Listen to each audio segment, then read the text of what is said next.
Este é Kent, o nosso protagonista, um cara desempregado, ex-instrutor de academia, que agora está preso na mesma situação infernal de sempre, sendo dilacerado por mosquitos, esmagado por goblins e morrendo milhares de vezes das formas mais brutais possíveis. Tudo começou na masmorra. Depois dela, a vida dele virou completamente de cabeça para baixo. Todo mundo despertou poderes, e do dia para a noite, as academias ficaram inúteis. Agora, para sobreviver, ele precisava literalmente catar sujeira e lixo para achar algo que prestasse. Kent e seu amigo de infância viviam vendendo cristais de mana de baixíssima qualidade só para não passarem fome. Mas um dia, tudo mudou. Do nada, o pingente que ele carregava começou a brilhar absurdamente, irradiando uma luz tão forte que não dava para olhar direto. Antes que Kent pudesse reagir, puf, ele foi teletransportado para um mundo totalmente destruído e vazio, um cenário apocalíptico de verdade. Ele olha para a esquerda,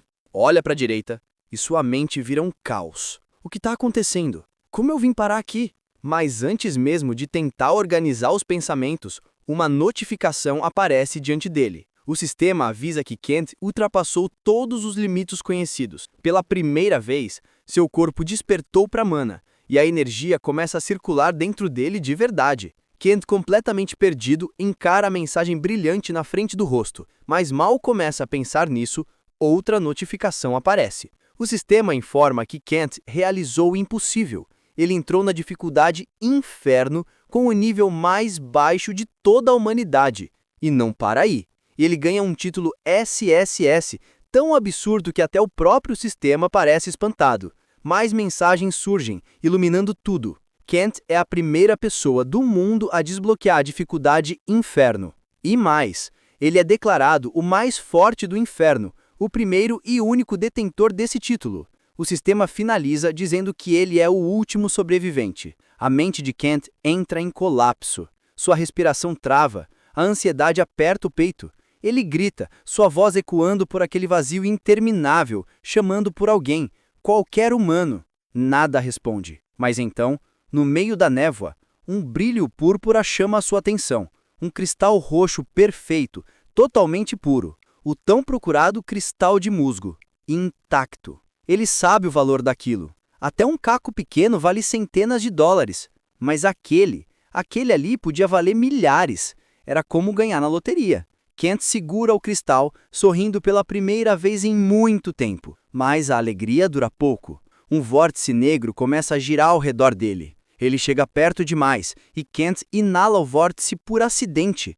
Na hora, parece que milhões de agulhas atravessam seu corpo. A dor explode por dentro, o peito aperta, sangue esgorra da boca. Ele cai no chão, se debatendo, ofegando, incapaz de respirar. O sistema informa que um veneno entrou no corpo dele. Seus membros paralisam. Sua resistência derrete como gelo ao sol. Ele não entende nada. É como se formigas venenosas mordessem cada pedaço do seu corpo ao mesmo tempo. Outra notificação. Um inimigo desconhecido o atacou. Kent olha em volta, tentando achar o agressor, mas não há nada ali. A dor o cega. O corpo falha. Ele rasteja até o sino no chão, mas o corpo não responde mais. E então, Kent desaba por completo. O sistema anuncia a sua morte. Inalação de poeira fina nível 1. Tempo de sobrevivência, 4 minutos e 32 segundos. Nos seus últimos pensamentos, Kent só consegue pensar. Eu morri por uma coisa tão idiota. Que morte estúpida! Quando ele abre os olhos, está de novo no chão frio e duro, paralisado, dormente. Mas assim que olha ao redor, percebe a verdade chocante. Ele ainda está no mesmo mundo apocalíptico e vazio. O sistema reaparece. Nova missão: sobreviver a primeira noite no inferno. O pânico engole ele. Ele veste a camisa, puxa a jaqueta e começa a correr, desesperado. A mente dele dispara. Quem está fazendo isso comigo? Que brincadeira cruel é essa? Ele jura que vai se vingar. Nem que seja virando poeira, ele vai se vingar. Mas o destino não perdoa. Kent acidentalmente inala o pó venenoso de novo. Seu corpo convulsiona e o sistema registra sua morte. 5 minutos e 22 segundos. E não é só uma, nem duas. Depois de várias tentativas, Kent está sentado no chão, destruído, tremendo, vomitando, pedindo perdão a Deus e a si mesmo. Ele tenta rezar, suplicando para que essa tortura acabe, mas morre outra vez. Só que dessa vez, algo muda. Ele sobrevive com 11 minutos e 13 segundos antes de cair morto. E quando acorda, o sistema anuncia: resistência a veneno aumentada. Resistência à paralisia aumentada. Uma fagulha de esperança nasce. Ele percebe: seu corpo está se adaptando. Então uma ideia surge. Louca, desesperada, mas possível. E se eu inalar todo o pó venenoso até ficar imune? Kent respira fundo e intencionalmente absorve a poeira. Ele aguenta 24 minutos antes de morrer. Agora já contou 14 mortes. Mas determinado, ele se concentra, respira, resiste. E então algo antigo vem à tona. Uma técnica de respiração que o avô ensinou anos atrás. O velho sempre dizia: com essa respiração, você vai superar qualquer dificuldade. Kent segura essa lembrança como se fosse sua última âncora. Respira fundo, mesmo que o veneno queime seus pulmões por dentro. Ele insiste, ele força, ele continua, até que a escuridão o engole mais uma vez. Kent morre. Sem perceber, Kang sobrevive dessa vez por 1 hora, 41 minutos e 21 segundos antes de finalmente cair de novo. Depois de 28 mortes, ele abre os olhos e aí rola uma descoberta insana. O corpo dele tá leve, leve demais, como se pudesse até flutuar. Quando se espreguiça, sente um estalo diferente e o sistema aparece notificando que o corpo de Kang atingiu um ponto crítico. Ele desbloqueou uma habilidade rara: sangue envenenado. Isso mesmo, Kang não sofre mais dano por veneno. Ele encara a notificação com um misto de choque e confusão. Não entende direito o que acabou de acontecer, mas uma coisa fica clara: o pó venenoso não faz mais nada com ele. E então bate um pensamento estranho. Será que eu inalei todo aquele pó venenoso? Será que meu corpo ficou resistente a isso? Ele olha para as mãos, aperta os olhos, pensa fundo, e se o sistema estiver dizendo a verdade, então o sangue dele agora é venenoso. Essa ideia faz um arrepio subir pela espinha inteira. Mas não tem tempo para lamentar. Kang conseguiu sobreviver mais de 1 hora, então decide explorar os arredores. Andando com cuidado, vê no chão um pedaço enorme de cristal, brilhando. Quando pega o cristal, sua mente vai longe. Se eu conseguisse levar isso para o mundo real, eu ficava milionário. O valor é absurdo. E ainda assim, uma dúvida coça a cabeça dele. Isso não pode ser real. Pode? E enquanto ele pensa no cristal de Moss e em como poderia levá-lo para o mundo real, o sistema surge de novo perguntando se ele quer guardar o cristal de Moss no inventário. Kang pensa em sim na hora. O cristal simplesmente desaparece da mão dele. O sistema confirma que o inventário foi desbloqueado. Kang fica de boca aberta. Ele abre o inventário e não é sonho. Ele realmente pode armazenar itens. Ele até imagina quantos cristais de Moss vai conseguir guardar. Mas justo quando ia comemorar, um som estranho corta o ar. Um zumbido crescente. Kang se vira e os olhos dele quase saltam do rosto. Uma nuvem gigante, uma massa densa e preta vem na direção dele com tudo. Mas não é Nevin. São mosquitos enormes. Tantos que parecem uma nuvem viva. Kang dispara correndo, gritando: "Que diabos é isso?" Mas o sistema só piora a situação, avisando que um mosquito de nível 3 apareceu. Ele corre, mas não é rápido bastante. O enxame engole Kang inteiro. Ele tenta socar, bater, se defender, mas é inútil.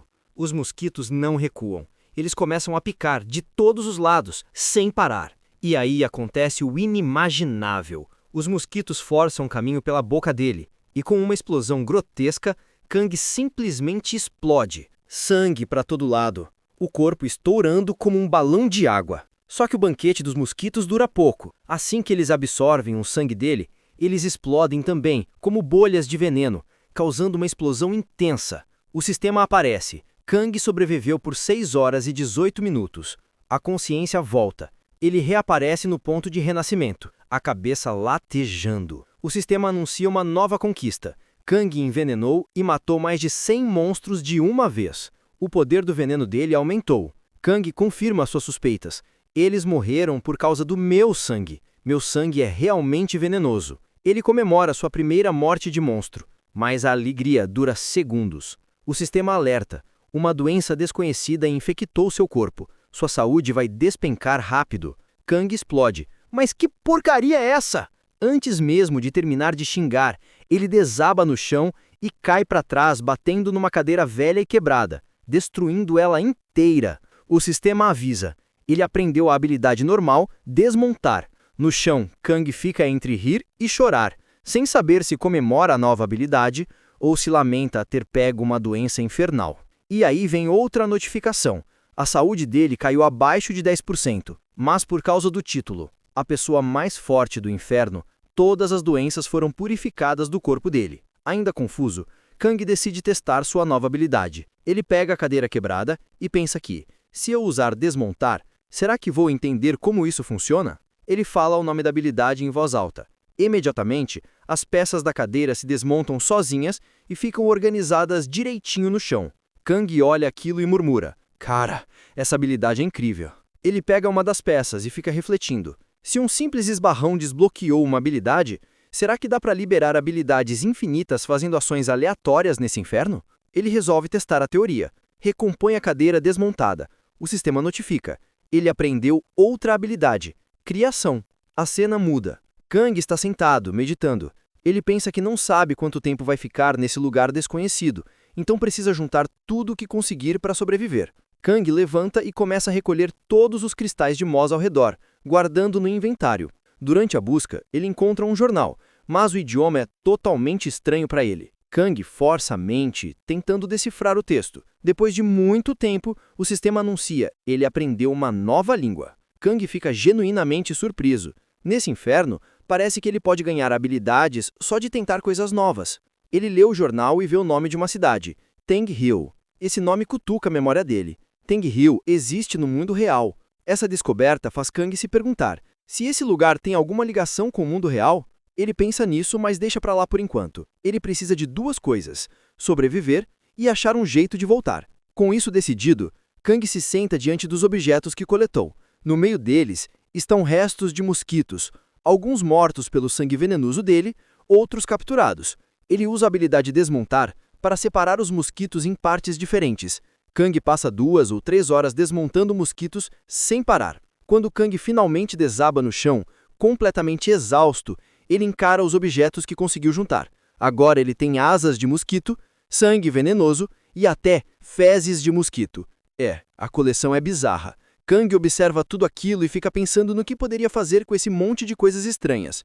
Então, do nada, uma ideia acende na cabeça dele. E se eu fizer um dardo envenenado? Com o sangue de mosquito numa mão e uma pena gigante na outra, Kang imagina um dardo tomando forma. No instante em que concentra sua mente, ele ativa a habilidade de criação e, puf, um objeto estranho aparece na mão dele.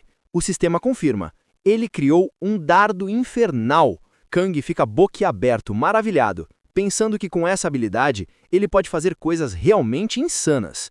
Animado, ele usa todo o restante do sangue venenoso e as penas de mosquito para criar ainda mais dardos. Mas Kang não para por aí. Ele decide forçar sua habilidade ao limite. Concentra a mente, ativa a criação em todos os dardos envenenados de uma vez e imagina algo lendário surgindo. E então, o sistema surge com uma notificação absurda. Kang criou um ovo lendário desconhecido. Ele olha para a mão e vê apenas um ovinho branco, pequeno, cabendo fácil na palma da mão. O sistema explica que nem ele sabe o que pode sair dali. Tem 50% de chance de nascer alguma coisa viva, e isso só vai acontecer quando certos requisitos forem cumpridos. Kang fica intrigado imaginando o que precisaria fazer para chocar o ovo. Aquele pensamento idiota, mas lógico, aparece. Será que eu tenho que esquentar ele igual ovo de galinha? Meio sem pensar, ele coloca o ovo no peito e fica sentado ali, esperando. O tempo passa e nada acontece. Quando percebe o que está fazendo, uma onda gigante de vergonha invade Kang. Ele cora inteiro, se sentindo ridículo segurando um ovo no peito no meio do inferno. Mas ele nem tem tempo para morrer de vergonha. Passos pesados começam a ecoar pelo prédio. O coração de Kang dispara. Ele se esconde atrás de um pilar e olha na direção do som. E os olhos dele se abrem. Um goblin e um velho enorme entra no lugar segurando uma espada gigantesca. Ele tenta ficar quieto, mas a respiração dele o entrega. As orelhas do goblin se mexem, ele dá um sorriso cruel e avança na direção do esconderijo de Kang sem hesitar. Kang percebe que foi encontrado. Sem pensar 2 vezes, se prepara para correr pela própria vida. Mas o goblin é rápido. rápido demais. Num piscar de olhos, ele gira a espada, mirando cortar o pescoço de Kang ao meio. Kang, confiando nos reflexos, desvia por um fio. Ele olha para a esquerda e vê uma escada, não pensa duas vezes, sai disparado. Mas o Goblin vem atrás, implacável, os passos ecoando pesados pelo chão. Desesperado, Kang abre o inventário e puxa seu cajado lendário, range os dentes e avança contra o Goblin com tudo. Mas o monstro nem se abala. Salta com facilidade, desviando do ataque como se fosse brincadeira. Ele aterriza e abre os braços, exibindo arrogância, como se estivesse dizendo: "Você é só um joguete para mim." O sistema o reconhece, um Goblin de nível 20, de capa vermelha. O estômago de Kang quase vira. Um monstro nível 20 é simplesmente impossível de vencer no estado atual dele. Mas o Goblin não dá tempo para pensar. Ele avança com uma fúria insana, cada golpe mirando acabar com a cabeça de Kang. Kang se esquiva por puro instinto, suando, ofegante. Mas então, a tragédia acontece. O cajado lendário dele quebra. Kang fica paralisado por um segundo. O Goblin sorri, satisfeito, e começa a falar algo na língua dele. Kang se espanta. Aquele monstro claramente pensa, tem estratégia, é inteligente. Isso não existe no mundo real. Enquanto analisa o Goblin, Kang nota os músculos trincados do monstro se movendo. Aquilo só confirma o óbvio. Ele não tem chance. Ele precisa chamar o Goblin Slayer, mas não tem tempo. Então uma ideia maluca surge. Kang abre o inventário, pega todos os dardos envenenados e lança tudo de uma vez. Mas o Goblin é rápido demais e corta os dardos no ar. O impacto é tão forte que um dos golpes abre o peito de Kang, fazendo sangue espirrar. Ele quase cai, mas algo dá certo. Um dos dardos atinge a mão direita do Goblin. A reação é imediata. A carne do Goblin começa a ferver. Sentindo o veneno se espalhar, o Goblin corta a própria mão para sobreviver. Kang assiste chocado. Antes que consiga entender exatamente o que aconteceu, se foi o veneno do dardo ou o próprio sangue venenoso dele, o Goblin desaparece. Kang olha ao redor, mas é tarde demais. O Goblin aparece atrás dele. Ele salta, gira a espada e desfere um único golpe mortal, abrindo o peito de Kang ao meio. O sangue jorra, a força abandona o corpo. Kang desaba. O Goblin pisa nas costas dele, rindo, triunfante. Convencido da vitória, o monstro vira as costas e começa a ir embora, zombando. Mas, enquanto a visão de Kang se apaga, um sorriso pequeno surge no rosto dele. Assim que morre, Kang revive. Ele acorda já rosnando, amaldiçoando o Goblin com ódio puro. Jura, entre dentes cerrados, que vai matar aquele monstro e massacrar toda a família dele também. A chama da vingança brilha forte nos olhos de Kang. E nesse momento, o sistema surge. Missão concluída. Ele sobreviveu à primeira noite no inferno e ainda ganhou mais do que deveria. Uma caixa prateada e uma caixa dourada de recompensa. E mais, ele agora pode usar a pedra inscrita para sair do inferno, mas só poderá escapar em 14 dias. Depois disso, uma nova missão começará. Ao ouvir isso, Kang imediatamente leva a mão ao colar. Assim que toca nele, o colar brilha intensamente. A visão dele escurece. Tudo desaparece. Quando abre os olhos novamente, está caído no chão, e uma chuva forte começa a cair do céu, encharcando-o por completo. Ele percebe, bem devagar, que não está mais ali. Não, ele está no inferno. Kang tinha voltado ao mundo real. E quando vê aquele cenário familiar, um choque de alegria invade o peito dele. Sem conseguir segurar a emoção, ele levanta as mãos para o céu e solta um grito gigantesco, anunciando que voltou. As risadas dele ecoam no meio da chuva enquanto segura a coleira que estava presa no pescoço.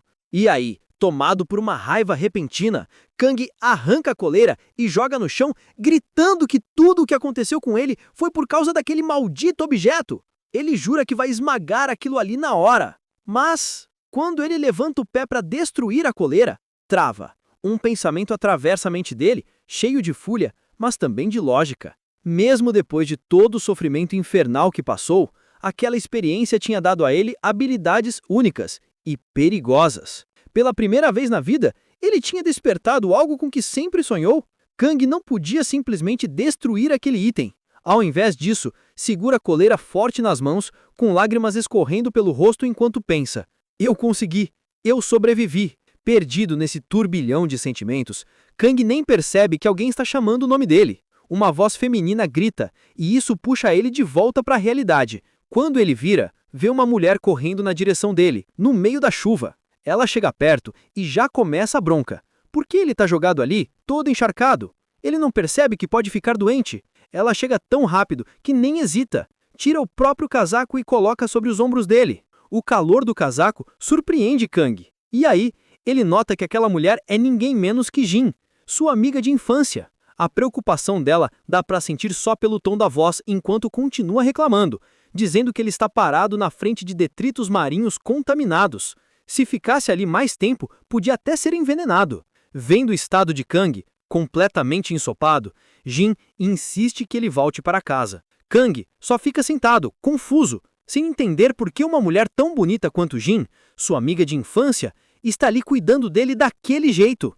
E num piscar de olhos, ele já está em casa. Os pensamentos batem um no outro, enquanto ele tenta entender o que está rolando. Quando percebe, ele está dentro da casa de Jin. Ela envolveu ele no casaco com um cuidado quase maternal, como uma mãe cobrindo o filho depois do banho. Jin se aproxima com um sorriso caloroso, segurando um frasco de contaminação de mana. Ela diz para Kang usar aquilo no corpo caso ainda tivesse algum traço de envenenamento de mana do tempo que passou no inferno. Kang vira os olhos, irritado, e manda ela não se preocupar tanto. Mas Jin endurece a expressão e explode. Começa a gritar frustrada, dizendo que ele trata o próprio corpo como se fosse nada. Fala que se continuar desse jeito, o funeral dele vai acontecer em poucos dias. O choque pega Kang tão forte que ele finalmente aceita usar a lama de contaminação de mana. A cena muda, e Kang sai do banho. O cabelo ainda molhado, o rosto pensativo. Yun olha para ele e faz uma pergunta simples, mas que deixa o clima estranho. Que dia é hoje? Enquanto isso, Jin fica sentada lendo um livro e responde casualmente. Hoje é dia 11 de setembro. Mas, enquanto observa Kang, algo chama totalmente a atenção dela. O corpo dele tinha mudado. Kang, que antes parecia frágil e fraco, agora exibia um abdômen definido e um físico que só podia ser descrito como atraente. Ela não consegue desviar os olhos. Ela até pergunta se ele fez alguma coisa com o corpo nesses 2 dias. Ela lembra que tentou falar com ele várias vezes, mas não conseguiu localizar. Vestido agora, Kang testa o seu sistema e descobre que ele funciona perfeitamente naquele mundo. Abre o inventário e suspira de alívio. Testando mais um pouco, ele abre a caixa de recompensa dourada. Lá dentro, encontra bilhetes de prata e dourado brilhante, com um sendo escolhido aleatoriamente. O sistema avisa. Ele ganhou uma habilidade lendária, assistente de batalha. Ele fica paralisado. Ele sabe que na Coreia, só 7 pessoas têm habilidades lendárias. Até habilidades raras já garantem tratamento especial, mas uma lendária é outro nível. Ele começa a se perguntar se poderia se tornar o 8º caçador lendário, talvez até alcançar o nível SSS. A mente dele dispara. Ele fecha o punho e pensa, será que se socar forte o suficiente, a habilidade ativa sozinha? Perdido nisso, Kang começa a socar o ar com toda a força, freneticamente, testando os limites da nova habilidade. Jin observa aquilo sem saber o que falar. O momento fica super constrangedor enquanto ele tenta explicar, mas nada sai. Jin corta o silêncio dizendo que vai fingir que não viu nada. Kang quase desmaia de alívio. Quando se acalma, ele pergunta a Jin sobre a pesquisa com monocristais. Ela confirma que está estudando cristais individuais. Kang sorri e diz que tem algo interessante para mostrar. Ele abre o inventário e tira um enorme fragmento de cristal de mana. Jin fica em choque, literalmente sem palavras. O cristal tinha quase 1 quilo, tamanho absurdo. Kang entrega o cristal para ela analisar se era verdadeiro. Jin fica tão atordoada que parece que a alma dela abandona o corpo por um segundo. Ela simplesmente não consegue reagir. A cena termina com Kang de pé, orgulhoso, segurando o cristal, enquanto Jin o encara completamente sem saber o que dizer. Depois disso, Jin fica examinando o cristal em silêncio, até finalmente exclamar que aquilo é impossível. Um cristal daquele tamanho e pureza não existe por aí. Ela pergunta onde Kang conseguiu aquilo. Kang responde perguntando se ela realmente precisa saber. Jin afirma que sim, que é extremamente importante porque o brilho do cristal mostra sua pureza. E cristais daquela qualidade só existem em masmorras de nível S. E essas masmorras são raríssimas, difíceis de limpar e quase impossíveis de acessar. Só existem 5 ou 6 no mundo inteiro. Kang sorri, pergunta se Jin realmente escolheu trabalhar naquele mar perigoso só para pegar cristais de mus de baixa qualidade para pesquisa.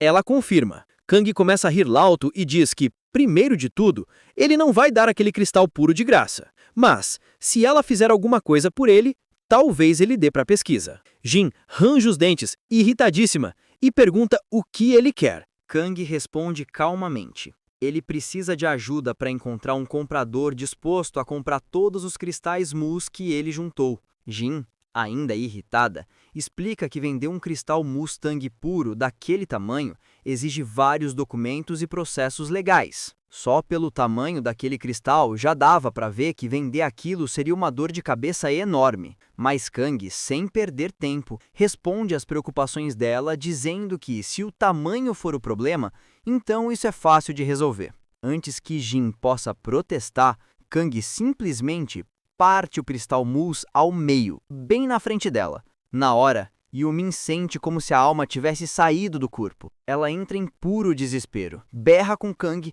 bate nas costas dele e acusa o garoto de destruir um cristal Mus 5 estrelas, explicando que, ao quebrar, a pureza e o valor despencam absurdamente. Entre lágrimas, ela desabafa que sonhava em estudar aquele cristal intacto, perfeito, e agora tudo foi para o espaço. Vendo Jin chorar, Kang tenta acalmá-la imediatamente. Ele garante que, se ela o ajudar a vender o cristal Mus, ele poderá entregar a ela muitos outros cristais novos, intactos e frescos para a pesquisa. Mas Kang impõe 2 condições. Primeiro, ninguém pode saber que ele é o vendedor. Segundo, ninguém pode descobrir de onde o cristal veio. Ainda emocionada, Jin aceita, enxugando as lágrimas. Com tudo acertado, Kang avisa que vai embora. Enquanto pega suas roupas ainda encharcadas, comenta casualmente que passará no mercado para comprar algo seco, mas Jin horta ele na hora. Com um tom autoritário, ela diz que ele não vai a lugar nenhum, ele vai ficar na casa dela. Kang até tenta protestar, mas Yumin simplesmente o arrasta para dentro. A noite passa tranquila, e logo chega a manhã seguinte. A cena muda, e 1 semana se passou. Kang e Jin finalmente encontram um comprador para o cristal Mus. Caminhando lado a lado, seguem para o encontro, prontos para fechar o negócio. Yumin zomba de Kang, dizendo que ele acha mesmo que o comércio de cristais Mus é tão perigoso assim, a ponto de aparecer gente armada de gangue. Ela ri, dizendo que Kang viaja demais. Mas Kang está inquieto. Ele sabe que cristal Mus é raro, valioso e perigoso, e teme que alguém tente atacar Jin. A paranoia cresce conforme eles se aproximam do local. Até que Kang percebe um cara musculoso encarando diretamente para ele. Kang pensa, pronto, esse deve ser o comprador. Ainda bem que vim junto. Talvez ele até quisesse matar a Jin. Mas então, Yumin segue até outra mesa, onde um senhor idoso está sentado. O velho se apresenta calmamente como Hisoka. O cara musculoso, ele simplesmente abaixa para alimentar um gatinho. O alívio bate, mas Kang continua em alerta. Hisoka aperta a mão de Kang e o aperto é tão firme que, na hora, Kang percebe que, se tivesse que lutar contra aquele velho, não teria chance nenhuma. A negociação prossegue. Hisoka analisa um pequeno fragmento do cristal, confirma a pureza e garante que o pagamento será feito em breve. Ao sair, ele ainda faz uma reverência educada, mas no momento exato dessa reverência, um arrepio percorre a espinha de Kang. Algo naquela presença é simplesmente perigoso. Jin, por outro lado, só acha tudo estranho. Hisoka nunca tinha sido tão educado assim.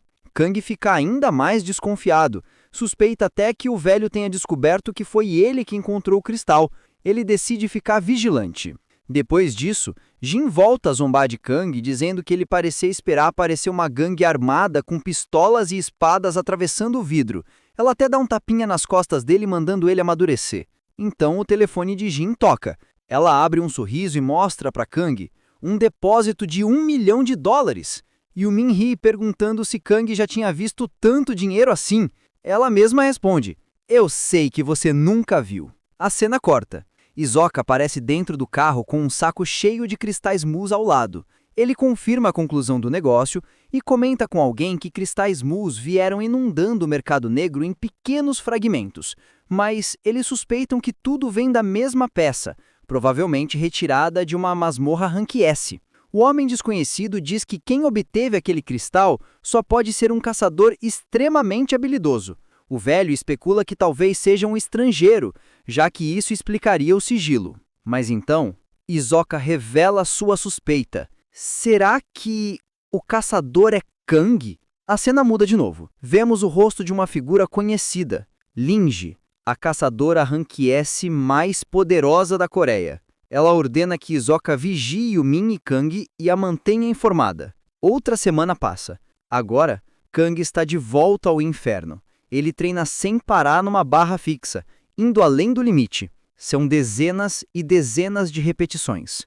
No fim, ele completa 150 flexões e seu corpo cai no chão, exausto. O físico dele está absurdo, perigoso. A atmosfera do inferno é sufocante e a gravidade é 10 vezes maior que a da Terra. Cada movimento é um martírio. Ele respira fundo, olha para o céu e checa o sistema. Faltam ainda 18 horas para a próxima missão. Segurando o pingente ancestral, Kang fecha os olhos e finalmente entende como tudo funciona. Durante uma missão, ele volta para a Terra. Quando a missão termina, ele pode viajar livremente entre os dois mundos. Mas tem um problema gigantesco. Ele sempre aparece em lugares aleatórios. Cada ida e vinda o teleporta para um ponto totalmente diferente. Isso enlouquece Kang. Olhando para o céu, ele grita: "Por que diabos o lugar muda toda vez?" A voz ecoa pelo inferno. Sentado no chão, Kang tenta pensar num jeito de resolver isso. A frustração aumenta, até que decide se distrair testando outra coisa. Ele ativa sua habilidade lendária. Assistente de batalha. Tira a camisa, revela o físico monstruoso e começa a enfaixar as mãos. Kang pensa a si mesmo: esse assistente de batalha é quase uma trapaça, uma habilidade tão forte que parece ilegal. Ele encara o saco de pancadas, se concentra e então desfere um golpe devastador. Na hora, a habilidade ativa sozinha. O corpo de Kang começa a se mover como se tivesse vida própria. Golpes pesados, precisos e imparáveis. Cada golpe cai no mesmo ponto, como se fosse guiado por mira automática. Kang percebe: onde quer que ele mire, o corpo dele simplesmente obedece, executando ataques perfeitos e destrutivos. Era como se a mente dele e o corpo tivessem finalmente sincronizados, cada golpe carregado por uma força invisível. A constatação bateu forte. As habilidades de Kang estavam sendo exploradas em um nível totalmente novo. Essa habilidade dele não era só poderosa, era praticamente imparável. Em questão de segundos, ele desferiu um golpe devastador no saco de pancadas e o negócio se partiu em dois, estilhaçando completamente. Kang ficou ali observando o resultado do golpe e não pôde deixar de perceber. Aquilo parecia um robô, uma habilidade que beirava a trapaça. Ele sorriu, sentindo a confiança subir dentro dele. Era impressionante, extraordinário. Ele se sentia invencível. Mas justo nesse momento, o sistema decidiu aparecer com uma notificação. Uma nova missão tinha começado. Era uma missão para iniciantes. Kang franziu a testa ao ler os detalhes. Ele precisava derrotar 5 robôs iniciantes. Ele encarou a notificação com raiva, reclamando alto: "Eu já estou no nível 7 e ainda me colocam numa missão de iniciantes?" Kang parecia perplexo, se perguntando se o sistema tinha pirado de vez. Depois de soltar toda a frustração, ele respirou fundo e murmurou para si mesmo: "Então tá, vou lidar com esses robôs." O problema? Kang não via nenhum robô por ali. Ele estava completamente confuso. Até que, de repente, uma nuvenzinha de fumaça fina surgiu na frente dele, girando, como se quisesse guiá-lo. Semi cerrou os olhos e resolveu seguir a fumaça, que o levou direto para um túnel subterrâneo. O lugar parecia ter saído de um filme de terror, e Kang hesitou por um instante, pensativo, mas acabou entrando. Assim que colocou um pé dentro, ele prendeu a respiração. 5 robôs estavam diante dele, deformados, olhares vazios, números gravados na cabeça, mas nenhum nível. Eles pareciam poderosos, perigosos, absolutamente assustadores. Kang fez uma careta, murmurando para o sistema, desejando que eles fossem manequins inanimados, tipo sacos de pancada de treino. Convencido de que nada poderia acontecer, ele atirou uma flecha envenenada em um deles, só para testar. Mas nada, nenhuma reação. Kang se animou, achando que os robôs eram inofensivos. Então, ele atacou com toda a força. Mas algo parecia errado. Apesar de seu golpe, a sensação era estranha, como se estivesse batendo em algodão. Não houve impacto. Foi aí que ele percebeu o terror. Os robôs começaram a se mover. Seus corpos contorciam-se de forma antinatural, os olhos brilhando em vermelho. Uma voz sinistra ecoou: O oponente foi reconhecido. Kang sentiu o coração disparar. Os robôs anunciaram que também estavam no nível 7. O sistema notificou. Missão de nível iniciante começou. Kang murmurou para si mesmo, incrédulo. Nada neste inferno pode ser normal. Antes que pudesse reagir, os 5 avançaram com toda a força. Movimentos rápidos, coordenados, e Kang pensou consigo mesmo como um nível 7 no mundo real seria respeitado, tratado como um soldado ou guarda-costas. Mas aqui no inferno, o nível 7 era só o começo. A raiva subiu, e Kang gritou amaldiçoando os robôs. Punhos cerrados, determinação máxima. Ele ativou sua habilidade de assistente de batalha e avançou. Mas não foi fácil. Apesar da habilidade, Kang teve dificuldade em acertar golpes significativos. Parecia que os robôs tinham estratégia própria. Suas ações precisas e implacáveis contrabalanceavam a força de Kang. Ele esquivava, desferia socos, e nada. Até que um dos robôs agarrou Kang pelo pescoço com uma força absurda. Recusando-se a ceder, ele socou o robô com toda a força que tinha. Finalmente, metade do rosto do robô rachou. Um lampejo de vitória. Até que a cena ficou ainda mais perturbadora. O olho direito do robô brilhou em vermelho intenso, e ele parecia ainda mais mortal. A voz sinistra ecoou. Dados do oponente atualizados. Treinamento nível 2 iniciado. E foi aí que o inferno realmente começou. 4 robôs correram para imobilizá-lo, segurando braços e pernas, enquanto o quinto desferia socos sem parar. 30 minutos de golpes brutais, atingindo cada parte do corpo de Kang, levando-o quase ao colapso. Sangue jorrava, ossos pareciam quebrar a cada segundo. O sistema notificou. Resistência, vigor e saúde aumentaram, mas Kang estava completamente dilacerado. Sua saúde caiu abaixo de 10%, e uma restauração completa começou. A dor era insuportável. Cada osso se reconstruía dolorosamente, pedaço por pedaço. Era como se seu corpo fosse dilacerado e reconstruído ao mesmo tempo. Kang ficou imóvel por 2 segundos, pensando em fugir. Ele estava amargurado, todo o esforço, e ainda assim os robôs permaneciam quase intactos. Mas ele não fugiu. Lentamente, como um zumbi, se levantou. Rangendo os dentes, murmurou para si. Esses robôs estão usando alguma arte marcial estranha. Vou precisar de uma arma. Abriu seu inventário e pegou seu cajado lendário. O brilho dourado da arma iluminou o espaço, e Kang assumiu postura de luta. Olhos cheios de determinação. Ele jurou quebrar todas as partes do corpo dos robôs. O sistema notificou. Não era um cajado comum, mas uma clava lendária, reforçada com força incrível e ataques devastadores. Kang avançou com tudo, golpeando o robô número 1. O braço do robô se estilhaçou com o impacto. Pela primeira vez, Kang sentiu um vislumbre de vitória, convencido de que finalmente poderia derrotar os robôs, mas seu alívio durou pouco. Um robô com o braço quebrado encarava sua própria ferida e de repente começou a se mover de um jeito macabro, quase sobrenatural. Kang ficou boquiaberto.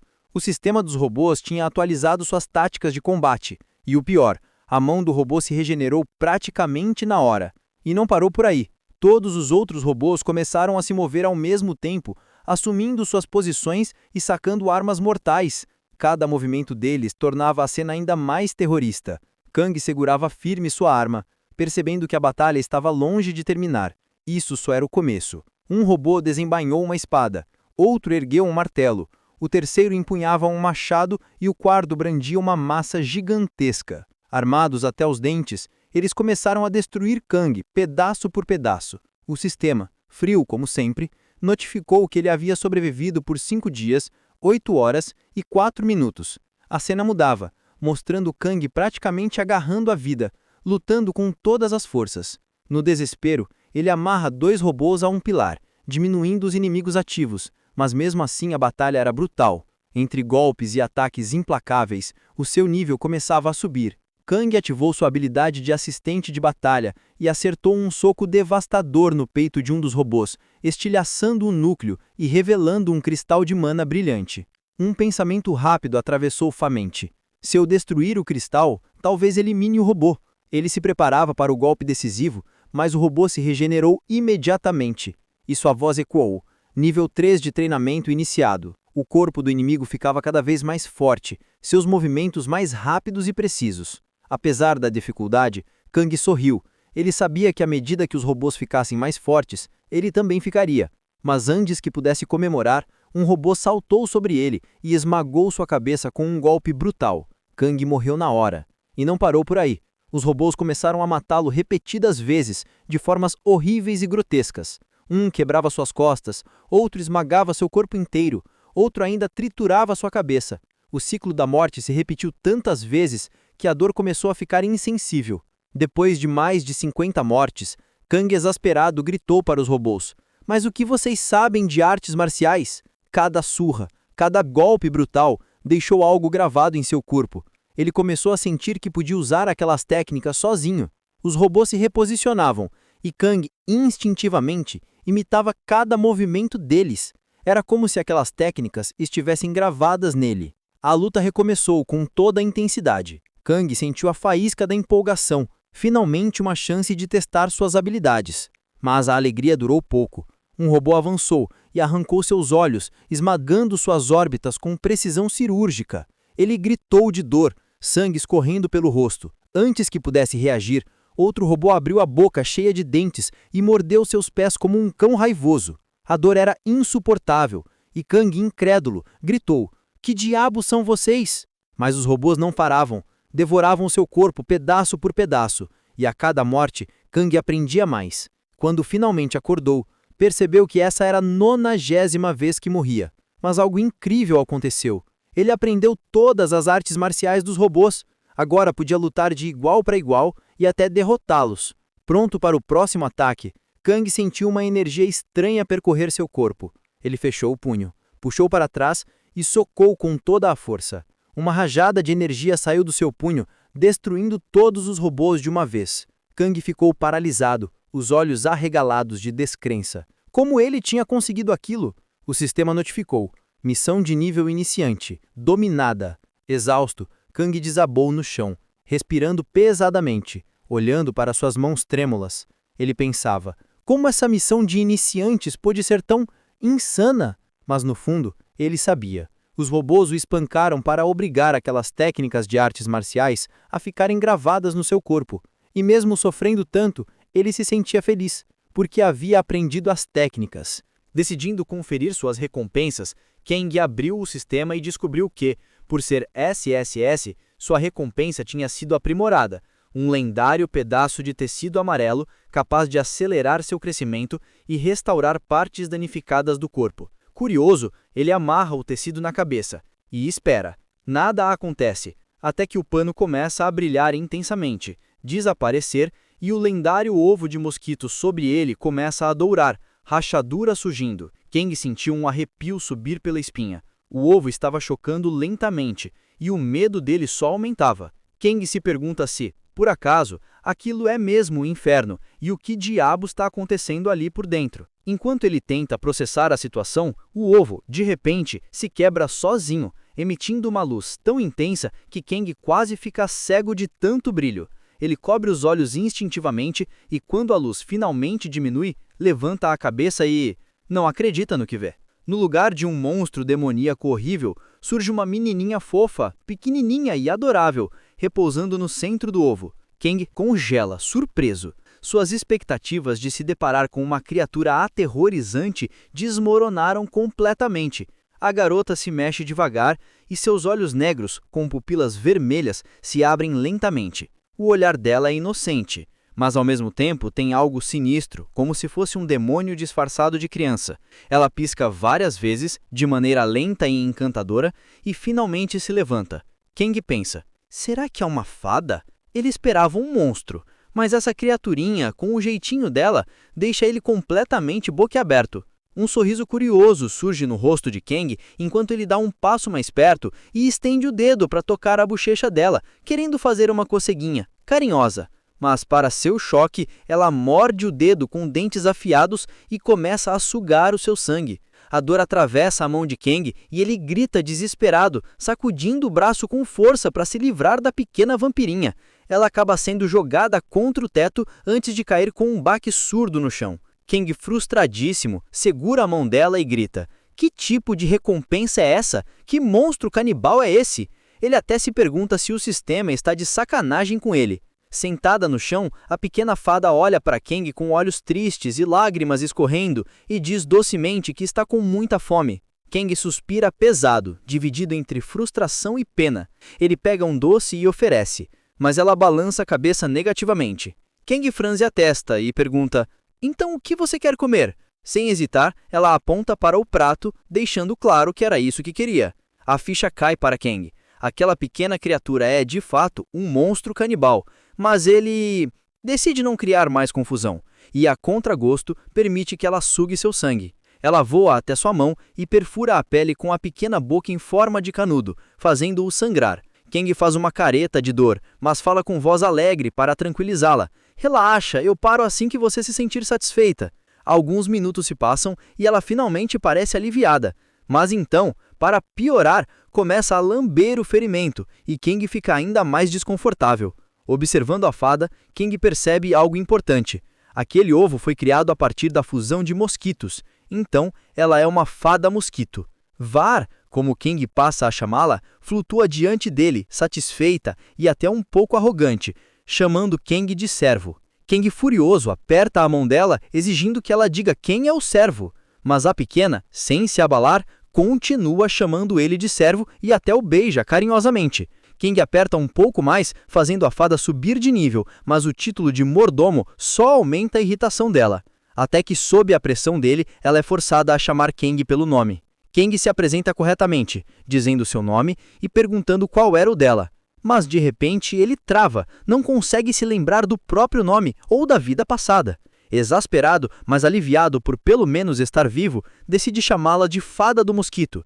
Já que veio de um mosquito, Var, corando, sorri e afirma que, sim, prometeu que quando o mundo acabar, devorará todos os seres vivos da Terra. O sangue de Kang gelou. Com essa revelação, ele percebe que ela não está brincando e é realmente perigosa. Mas mesmo assim, o jeito fofo e inocente da pequena faz com que ele decida tentar domesticá-la como um animal de estimação.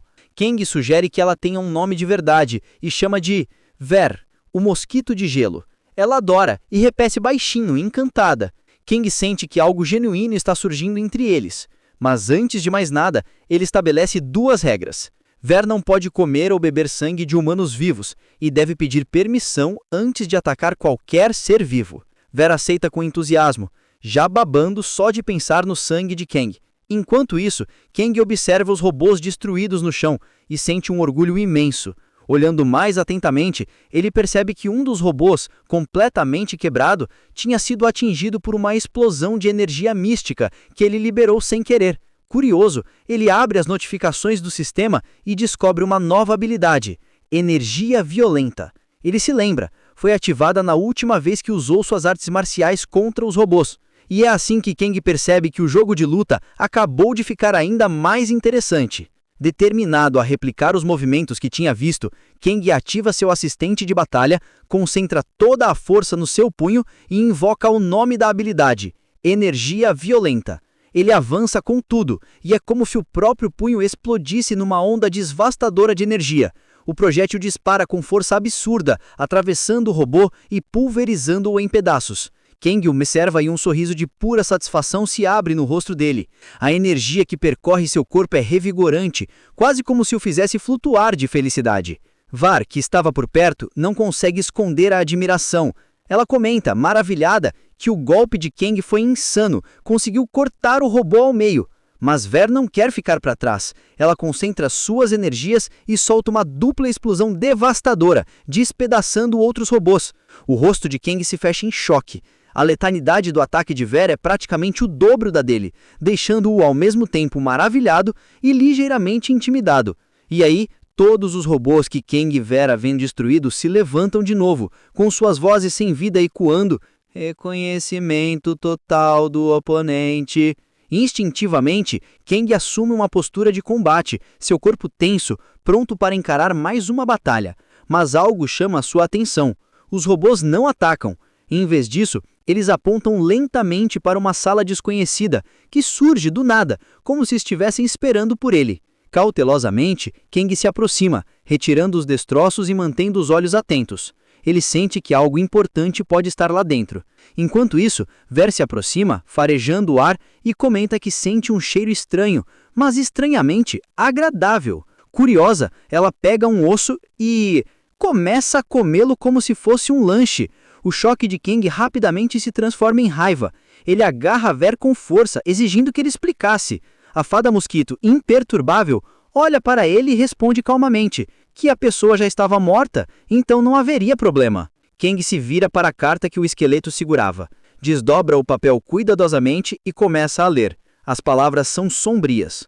O autor admite ter cometido erros graves na vida, relata que a masmorra se tornou um pesadelo e que isso trouxe consequências catastróficas. Crianças nasceram e morreram naquele ambiente tóxico, e todos os usuários de habilidades ou cometeram suicídio ou morreram de formas dolorosas. A carta termina com uma constatação aterrorizante. A humanidade está morrendo lentamente, e ninguém sabe o que fazer. Um pensamento arrepiante o atravessa. Será que aquele lugar representa o futuro do mundo real? Será que, nesse futuro, todos os usuários de habilidades poderiam morrer, deixando os monstros tão poderosos que a humanidade ficaria indefesa? Ele pega o pingente que estava nos restos mortais do esqueleto, examinando cada detalhe, tentando descobrir se guarda algum segredo. Ao tocá-lo, uma luz ofuscante explode, enviando ondas de dor por todo o seu corpo. O pingente se quebra e um símbolo estranho se grava na mão de Kang, fazendo-a tremer violentamente. Kang encara a marca confuso, sem entender o significado. Antes que ele possa processar, o sistema notifica friamente. As estrelas estão observando Kang, e, de repente, um portal escuro se forma diante dele. Espiralando como uma galáxia infinita, parece engoli-lo para um universo vasto, cercado por estrelas distantes e planetas flutuando. Her observa a cena com um sorriso travesso, chamando Kang, mas é tarde demais. O portal engole-o por completo. Quando Kang abre os olhos, se vê flutuando em meio a essa galáxia, respirando normalmente apesar da surrealidade do lugar. Ele murmura, confuso: "Onde diabos eu estou?" Perambulando pelo espaço infinito, cercado por estrelas e galáxias, a frustração e a confusão dominam sua mente. Ele grita o nome de Her, mas só o eco vazio responde, até que o sistema interrompe seus pensamentos com uma notificação. A estrela Varo, em aproximação, reconheceu seu fragmento estelar. Antes que Kang consiga compreender, uma estrela azul aparece diante dele, irradiando uma aura fria e julgadora. A estrela parece desapontada, murmurando algo sobre o potencial e a personalidade de Kang, e desaparece tão rápido quanto surgiu. Irritado e sentindo-se insultado, Kang grita para a estrela azul, mostrando sua personalidade forte. Ao resmungar contra o sistema, uma série de notificações responde calmamente. Essas estrelas são seres celestiais que governam territórios no universo. Eles observam planetas, procuram discípulos para conceder seus poderes e, quando aceitos, conquistam um planeta do discípulo, expandindo sua influência. Kang fica ainda mais confuso, olhando para o símbolo queimado em sua mão, percebendo que deve ser a causa de todo esse caos. Antes que ele possa processar mais, 4 ou 5 estrelas de cores diferentes descem do céu, girando ao seu redor. Seus brilhos quase hipnóticos o observam atentamente. Cada uma delas parece fascinada pelo charme, pela determinação e pelo corpo de ferro de Kang, cada uma desejando fazer dele seu discípulo. O sistema notifica Kang, todos os seres celestiais querem investir nele. Irritado e resmungando, Kang aponta para as estrelas, mas elas se aproximam, envolvendo-o com sua presença poderosa. Uma a uma, elas se apresentam. A estrela roxo-azulada se identifica como Gal, a protagonista da separação, assumindo a forma de um demônio com dedos longos e afiados, mestra das adagas, do veneno e da conspiração, prosperando no segredo e nas sombras de organizações ocultas. A estrela verde continua, apresentando-se como Barém, a estrela ambulante, pai da dor e da malícia, comandando um exército de mortos e encontrando prazer nisso. No meio do desespero, de falsas esperanças e batalhas que pareciam inúteis, surge uma presença que domina tudo, a estrela roxo-azulada, Yugul. Assim como uma serpente de ganância e desejo, seu reino é marcado por fome e sofrimento, e sua ambição, bem, é engolir tudo no universo. Não demora e a estrela dourada avança, brilhando de um jeito que cega tudo ao redor. Ela se apresenta como uma monarca, uma entidade com poder suficiente para fazer qualquer um se ajoelhar diante de sua luz radiante.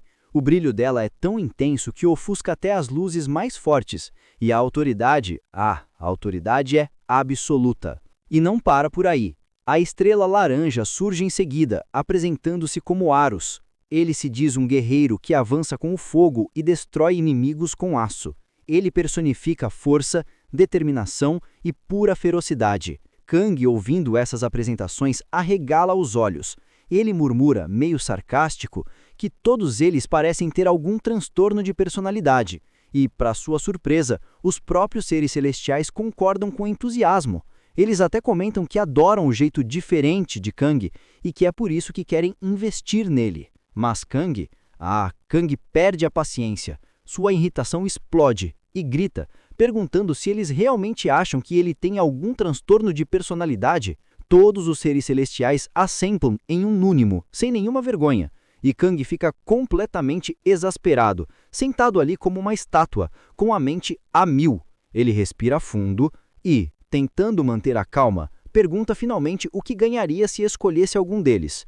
Nesse instante, a estrela azul reaparece e mostra a ele uma visão do futuro, um futuro cheio de conquistas e poder imensos. Kang observa a visão e, ao olhar de volta para as estrelas, começa a pensar criticamente: nada nesse mundo é de graça. Se ele alcança todo esse poder, é claro que deve haver algum motivo oculto por trás disso. Com firmeza, Kang se dirige aos seres celestiais e diz: vocês vieram até mim, mas não me controlam.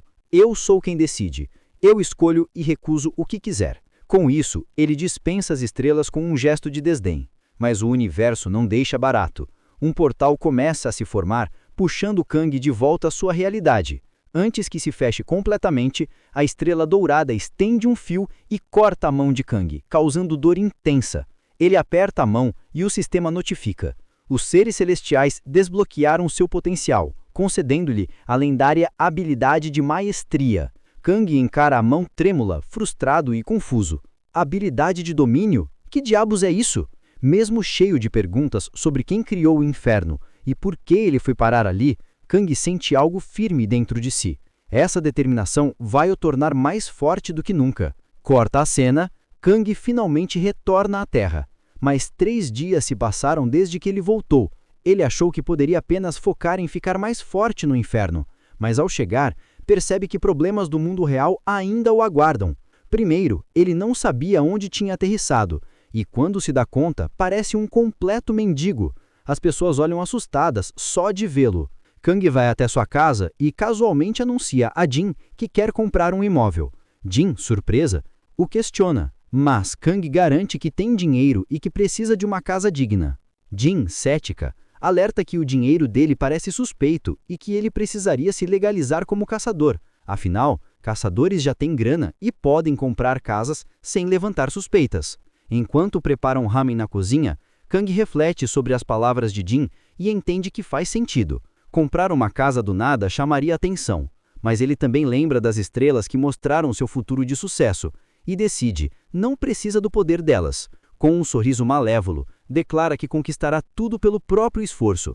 E, se até o futuro do mundo real representa uma ameaça, ele ficará forte o suficiente para impedir que esse futuro aconteça. Dramático, Kang segura um hashi como um herói e permanece de pé, irradiando determinação. Jin, constrangida, o repreende para parar de bancar o descolado e comer logo. Mais tarde, os dois se sentam à mesa, a televisão ligada ao fundo, e assistem a Ling, caçadora de nível S da Coreia, alertando que as masmorras estão agindo de forma estranha. Monstros aparecem em níveis acima do esperado, difíceis de derrotar para caçadores normais. Kang, atento à transmissão, derruba um pouco de comida e é repreendido por Jin, que exige que ele coma direito. Ele finalmente se concentra, mas sua mente não para. E se o inferno do futuro da Terra já começou?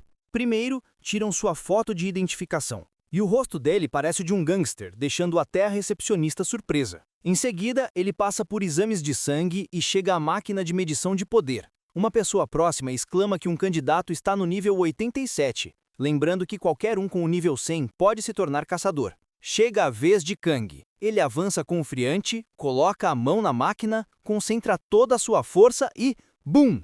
A bola explode com uma força incrível, Todos ficam em choque. O nível de Kang é registrado 999.999. Instrutores e candidatos ficam incrédulos. Nem mesmo Lin Ji, caçadora de nível S, havia quebrado a máquina antes. Kang, sentado como uma rocha, não sabe o que fazer diante do olhar atônito dos instrutores. Tentam substituir o cristal e medir novamente, e novamente a máquina quebra. O nível de Kang agora precisa de uma análise detalhada, aumentando ainda mais seu desconforto, mas ao mesmo tempo deixando claro, esse jovem é um verdadeiro fenômeno. Além disso, a verificação das habilidades de Kang também foi suspensa, deixando o cara ali, parado, sem saber nem por onde começar, completamente apreensivo. E aí vem o flashback. Kang tenta decidir qual habilidade revelar. Depois de pensar um pouco, ele opta por mostrar seu sangue venenoso. Ao cortar o dedo, o sangue verde escorre e cai sobre uma planta, que murcha instantaneamente. A potência do veneno choca todo mundo presente. Teve até instrutor desmaiando com o cheiro insuportável. Mais tarde, Kang se encontra com um especialista que analisa seus documentos com aquele olhar gelado, cheio de desprezo. O cara comenta sarcasticamente que parece que hoje em dia todo mundo quer virar caçador, mas ele avisa Kang sobre os riscos da profissão. Ganhar muito dinheiro? Pode, mas a morte está sempre batendo na porta. Kang, firme, responde que não está atrás de fama ou dinheiro, mas sente que é seu dever proteger as pessoas. Afinal, com grande poder, vem grande responsabilidade. Com os documentos em mãos, ele segue para a próxima fase do teste. Enquanto isso, a cena muda. 2 guarda-corpos abrem um Rolls Royce preto e Lin Ji, uma caçadora de rank S, desce do carro. Uma multidão se reúne para ver a famosa caçadora. Lin Ji pergunta sobre os preparativos, e os guarda-corpos comentam que tudo está indo bem, e que muitos da Guilda da Borboleta Vermelha também vão fazer o exame esse ano. Ou seja, a competição vai ser pesada. Lá dentro, um instrutor avisa que algo estranho aconteceu. O nível de mana de um candidato não pôde ser medido, e o candidato ainda possui uma habilidade rara, sangue venenoso. Lin Ji descarta isso de cara, achando que seria inútil em missões em grupo. Afinal, o sangue venenoso poderia machucar aliados. Mas ela lembra, Kang é aquele que mandou seu antigo mordomo investir, então talvez ele esteja escondendo algo. Ela decide ficar de olho. Os competidores se reúnem em uma sala grande e recebem um cristal roxo de cada instrutor, sem explicações. Kang pergunta o motivo, mas ninguém responde. Logo depois, ele se vê transportado para um local deserto, desconhecido para todos os participantes. Lin Ji observa a cena através de câmeras de segurança em seu quarto. Descobre-se que a cidade deserta é uma réplica de uma masmorra de 2 estrelas, na Ucrânia. Segurando seu cristal, Kang ouve o anúncio de que mais de 100 competidores participam, e em 3 horas, quem coletar mais cristais se sairá melhor. Kang, com o cristal na mão, animado, finalmente vai poder usar seus poderes de verdade. Descobre-se que cada humano possui um cristal e, ao derrotar monstros, recebem de 1 a 3 cristais aleatórios. Entre os competidores, há um homem de óculos, líder de um pequeno grupo, que nota Kang e sugere que ele se junte aos deles. Kang, visivelmente irritado, faz um gesto de desprezo, mostra os dedos nos ouvidos e dá um sorriso zombeteiro. Ele não tem interesse em se juntar a um grupo de perdedores. O homem de óculos tenta convencer Kang explicando que tem um cara forte com escudo e um curandeiro, formando um grupo poderoso. Mas Kang responde indiferente, ele prefere lutar sozinho. Quando o brutamontas do grupo se irrita e agarra Kang pelo pescoço, exigindo o cristal, Kang simplesmente dá um tapa nele, derrubando-o no chão, com facilidade. Depois encara todos e avisa, se não quiserem acabar como ele, entreguem suas armas. Surpreendentemente, o homem de óculos entrega os óculos para Kang sem resistência. Ele explica que o brutamontas era um membro mais forte do time, e agora que Kang o derrotou tão facilmente, eles não têm chance. Kang coleciona todos os cristais e segue seu caminho. Enquanto isso, Lin Ji e seu manager observam a cena. Lin Ji comenta que a Borboleta Vermelha já está liderando o ranking, pegando cristais para sua equipe. Ela é tão forte que consegue limpar uma masmorra de 2 estrelas sozinha, e até ajudar em masmorras de 3 estrelas. O manager explica que uma masmorra de 3 estrelas é de nível B, algo que não é fácil de limpar. Enquanto observam, a Borboleta Vermelha encara um robô musculoso parecido com os que Kang enfrentou no inferno. O manager pergunta a Lin Ji sobre ele, e ela explica que esse é um protótipo da indústria B, projetado para ser tão forte quanto um monstro de 2 estrelas. Até 10 a 15 caçadores precisam lutar contra ele. Mas aí vem Kang, parado em frente ao robô, e Lin Ji comenta divertida, e isso vai ficar interessante. Kang, irritado, começa a destruir o robô com força bruta, ativa seu assistente de batalha, quebra a perna do robô e o joga fora. Ele fica ali no meio de um monte de robôs quebrados, segurando pedaços deles, gritando enquanto destrói mais de 20 unidades.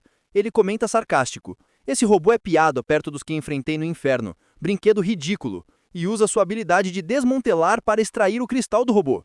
No inferno, o sistema o impedia de usar essa habilidade nos robôs, mas agora ele consegue. Um anúncio aparece. 34 minutos se passaram, e mais da metade dos caçadores falharam. Nos rankings, em terceiro lugar, está a Mãe Musculosa. Impressionante. Em segundo, a Borboleta Vermelha, com 9 cristais. E em primeiro lugar, Kang, com 16 cristais. Kang sorri, confiante e orgulhoso, vendo seu nome no topo do ranking. Ele brinca com a cabeça do robô arrogante. Sempre soube que seria o número 1. Esse robô parece uma versão degradada daquele que enfrentei no inferno. Depois, Kang aproveita o couro grosso do robô para criar protetores para as mãos e pernas, mostrando sua criatividade. Mesmo sendo de classe social comum, ele transforma o robô em algo útil. Confiante, parte para derrotar ainda mais robôs. Enquanto isso, a Borboleta Vermelha, vendo sua segunda posição, fica preocupada. Quem é esse Kang? Antes que consiga pensar mais, outros caçadores tentam roubar seus cristais, mas ela não perdoa, salta para o ar e libera uma explosão de energia derrotando todos de uma vez. Apesar da vitória de Kang, ele ainda estava cercado por mais de 100 caçadores. De repente, a Mamãe Musculosa surge como uma fera enfurecida, arremessando caçadores para todos os lados. Ela corre direto para a Borboleta Vermelha, claramente preocupada com a integridade da garota. Dá para notar que a Mamãe Musculosa tem um sério complexo de irmã, com aquele carinho exagerado e protetor. Ao lado dela estava o homem de óculos que Kang já conhecia, e uma mulher de cabelo prateado. Com orgulho, a Mamãe Musculosa anuncia que seu grupo possui 88 cristais, e sugere doá-los todos para a Borboleta Vermelha, garantir o primeiro lugar. Mas a Borboleta Vermelha, firme, recusa a oferta e manda todo mundo ficar no lugar. Sem pensar duas vezes, ela voa para longe mantendo sua postura impecável. Enquanto isso, Lin e seu manager observam tudo. Lin, intrigado, se pergunta em voz alta: como Kang conseguiu ficar tão forte? Ela já desconfiava que ele era especial, mas nem de longe imaginava que ele chegaria ao topo do ranking. Lin especula que Kang deve ter explorado uma masmorra de forma ilegal, já que não há registro das habilidades dele. Mesmo assim, Kang continuava sendo um mistério absoluto. De volta à ação, Kang, faminto e exausto, até cogita comer o couro que tirou do robô, mas, ao morder, é tomado por nojo e vomita na hora. Seu cérebro parecia estar funcionando de forma estranha, mas não tinha tempo para isso. De repente, algo se aproxima em alta velocidade. A Borboleta Vermelha ataca como uma abelha. Kang desvia facilmente. Ela assume postura de combate e pergunta se ele está sozinho ou em equipe. Kang, brincando, responde que tem 150 camaradas esperando para ver a ação. A Borboleta Vermelha lê a verdade no seu olhar, sorri ironicamente e parte para a luta. O sistema de Kang envia alertas. Ela está no nível 14, o dobro do seu nível 7. Ela desfere um soco e ele cruza os braços instintivamente para bloquear. A força dela é esmagadora. Um arco vermelho corta o ar enquanto ela tenta um chute no rosto de Kang. Ele se abaixa, mas se um único golpe acertasse, já era. E, não fosse por sua habilidade de assistente de combate, ele já estaria inconsciente. Usando essa habilidade, Kang consegue se esquivar, mas ainda não consegue contra-atacar. Ele ativa então seu aumento de energia, um movimento que vinha segurando e que poderia ser arriscado para humanos normais. Suas mãos brilham com energia azul, e quando colidem com os punhos vermelhos da borboleta, uma explosão de energia acontece. No impacto, o braço dela se quebra com um estalo arrepiante. Ela solta um grito abafado e Kang exige as placas de metal dela. Ela as deixa cair no chão, confusa, perguntando se isso fazia parte da habilidade dele. Antes que ele responda, uma mulher enorme surge gritando o apelido de seu parceiro e lança Kang para longe.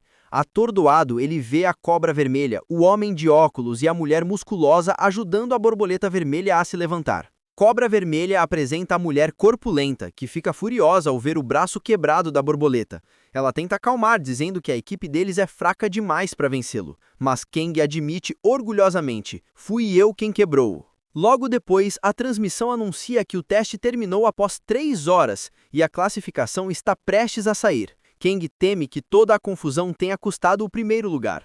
O terceiro lugar é alguém chamado Yunk, com 21 cristais. O segundo é a Kentiles.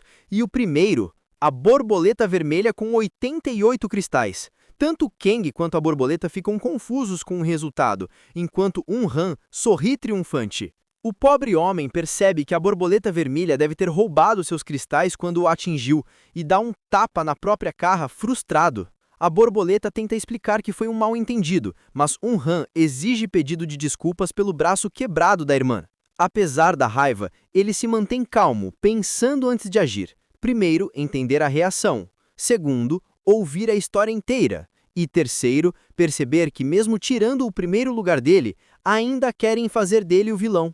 Determinado a dar uma lição, Kang usa sua lendária habilidade Dominação, concedida pela Estrela Sussurrante. A atmosfera muda, a escuridão cai e monstros aterrorizantes surgem atrás de Han, que empalidece e desmaia de medo, vendo seu líder com rabo de cavalo vermelho em forma monstruosa. Uma garotinha chamada Aru corre para curá-lo, seguida pelos médicos. Kang percebe que foi longe demais, mas Lin observa atentamente, impressionada com alguém do nível 7 derrotando alguém do dobro do seu nível. Ela pensa que, se quisesse, poderia até superar os caçadores da sua equipe usando Kang como exemplo. Fora da área de testes, Kang reflete sobre quanto mana gastou usando dominação. Tasu, do grupo de Lin, se aproxima e entrega um cartão parabenizando-o por passar no teste, garantindo que o clã Tao pode ajudá-lo a alcançar seu potencial máximo. Kang pergunta se isso inclui alcançar as estrelas. No carro, Lin reencena a batalha de masmorra entre Kang e a borboleta vermelha. Ela confirma que Kang rejeitou a oferta, como esperado, mas não sabe nada sobre as estrelas que ele mencionou. Já o grupo da borboleta vermelha aceitou a oferta, alinhando-se com a expedição ao norte. Depois de uma breve troca de palavras, eles se separam. Lin decide continuar monitorando Kang, cujas verdadeiras intenções continuam sendo um mistério. Após o teste, Yumin leva Kang para casa, mostrando o cartão de Tasu, mas seu maior interesse é a caixa que há no seu colo. Dentro estão luvas raras com ótima aderência, aumentando defesa e força. Kang lembra que o lote recente de musgo cristalino foi estocado por Park Piso, impedindo que chegasse a outros compradores. Ele começa a suspeitar e pensa em eliminar intermediários e tratar diretamente com o chefe. Yumin pergunta se a caixa contém apenas as luvas. Kang lembra do prêmio em dinheiro, vira a caixa e um cheque de 50 milhões cai de dentro. Mais tarde, já na frente do apartamento, eles conversam sobre a generosidade da recompensa e a vida de um caçador. De repente, Kang sente cheiro de sangue e impede Yumin de avançar. Ele diz para ela ficar no carro e entra sorrateiramente pela parte de trás da casa, encontrando dois homens inconscientes e uma figura sombria parada, imóvel no chão faiscante. Ele explica a situação. O musgo cristalino atraiu a atenção internacional, inclusive de caçadores de alto escalão. Os homens caídos eram membros da Yakuza japonesa. Depois de garantir seu estoque, Biso comenta que se não tivesse agido, Yu-Ming poderia ter se machucado. Então, ele propõe uma aliança com o clã da cidade, aquele mesmo grupo cuja oferta Kang acabou de recusar. Kang, mesmo desconfiado de que o clã pode estar por trás de tudo, ouve Biso confessar que investigaram e não encontraram nada. É como se tudo sobre ele tivesse sido apagado. Suas técnicas durante o teste e aquele raro musgo cristalino não combinam nem um pouco com alguém que trabalha limpando esgoto. Quando Kang rejeita a oferta mais uma vez, o rosto de Biso endurece. Ele decide ser agressivo. O título de mais forte do inferno de Kang dá a ele confiança para maximizar suas habilidades. De repente, Biso ataca com seu bastão, mas Kang se esquiva e consegue distraí-lo o suficiente para arrancar as luvas incomuns do bolso do homem. Aproveitando a legítima defesa como escusa, ele as coloca e dá um soco certeiro na cara de Biso, que percebe que o prêmio do primeiro lugar do teste agora está nas mãos de Kang. O velho abandona o disfarce, joga o casaco no chão e mostra um olhar assassino. A situação muda drasticamente. Kang, confiante, ignora cada palavra do homem. Calmamente, Biso remove a tampa do seu cajado, revelando uma espada fina e afiada escondida. Mas a habilidade de assistência de combate de Kang entra em ação bem no momento em que Biso ataca. Ele se esquiva, mas o velho continua pressionando, golpe após golpe, até que Kang salta como um sapo, caindo atrás do adversário. Ele nem percebe direito, mas quando o velho faz um movimento, a espada quase roça seu rosto. Aproveitando a oportunidade, Kang agarra Biso pela gola e ativa sua habilidade de dominação. Ele acredita que o feitiço funcionou, mas o velho ainda consegue reagir, e antes que Kang possa se mover, ele já está com um corte no pulso, caindo de joelhos. O velho admite que não cortou a própria garganta porque não tinha como, e pergunta para quem Kang trabalha. Nosso protagonista, do jeito dele, começa a rir. Ele lembra Biso do aviso sobre o seu sangue venenoso. Vendo o adversário baixar a guarda, Kang aproveita a chance e pressiona a palma da sua mão ensanguentada contra a boca do velho. Mesmo experiente, Biso não tem resistência ao veneno, mas ainda assim ele reage com uma cotovelada e um chute certeiro no estômago, arremessando Kang contra a parede. Rápido, ele pega um frasco de remédio e borrifa no rosto de Kang. Enquanto isso, Kang, auxiliado por suas habilidades regenerativas, cura o próprio pulso, deixando o velho boquiaberto com o poder dele. A saúde de Kang havia caído para menos de 10%, mas ativando sua habilidade de último sobrevivente, ele consegue se regenerar. Biso percebe que apenas força bruta não será suficiente para derrotá-lo. Frustrado, muda de tática e tenta convencê-lo a se juntar ao clã da cidade, falando sobre a origem do musgo cristalino. Mas Kang, firme, diz que trabalha sozinho e nunca servirá a ninguém. O velho, impressionado com as habilidades de Kang, decide ir embora. Mas Kang não deixa barato e questiona por que Biso está tão envolvido com um clã que não tem força de verdade. Ele aponta que o clã é menor que o poderoso clã Noto Supremo, o terceiro mais forte, e que seus membros são mais fracos que os do segundo maior clã. O velho se sente insultado e chama Kang de ignorante ou cego pela ambição, pensando que pode superar Lin Ji. Kang zomba, mas antes que Biso reaja, ele desembainha rapidamente a espada e a arremessa. Um corte roça a bochecha de Kang, arrancando alguns fios de cabelo. Biso então destaca o poder de seus membros e o topo do clã como os mais fortes. Ele avisa que se a intenção fosse matar um novato de nível 10, Kang não estaria de pé. Orgulhosamente, Kang declara que vai superar Lin Ji. Então pergunta o que faz Lin Ji ser tão especial. O velho explica. Lin Ji alcançou o nível 20 em menos de 6 meses, e isso com o apoio do clã, algo que Kang só conseguiria em anos.